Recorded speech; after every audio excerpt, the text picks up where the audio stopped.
আক্তার, আমি ক্লাস এবার এসএসসি দিব। সে হইতেছে খান বাহাদুরের মজিদ মোল্লা, সে হইতেছে হেড। সে হইতেছে মেয়েদের সাথে অনেক দুর্নীতি করে, অনেক খারাপ আচরণ করে। মানে আমাদের একটা ফ্রেন্ড অসুস্থ ছিল, কিন্তু তার সাথে যে বাজে বাজে ব্যবহারগুলো করছে বলার মতো না, অনেক ব্যবহার করছে। মানে অনেক বাজে টাচ, ব্যাড টাচগুলো এইসব। আগে কি কখনো কোনো অভিযোগ দিয়েছিলেন আপনারা এই বিষয়ে? এই বিষয়ে অনেক অভিযোগ ছিল, কিন্তু আন্দোলন করলে তো কোনো কিছু, মানে আমরা তো শুরু থেকেই করতেছি, কিন্তু কোনো কিছু হইতাছে না। আন্দোলন কবে থেকে করতেছেন আপনারা? প্রায় অনেক দিন আগে থেকেই। তাতে কোনো সুরাহা পান নাই? না, কোনো কিছু না। কতজন শিক্ষার্থী আজকে এখানে আসছেন?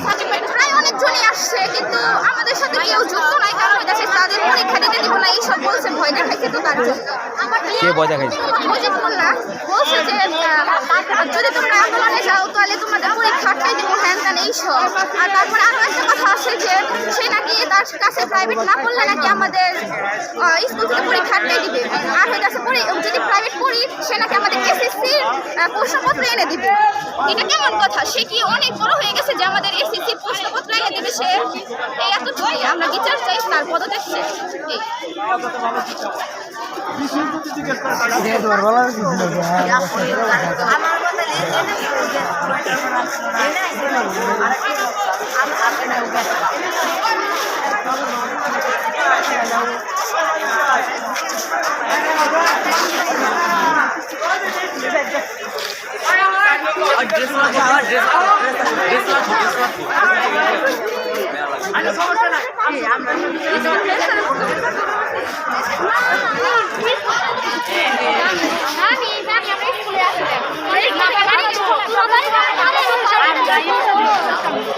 তুই আকাশটা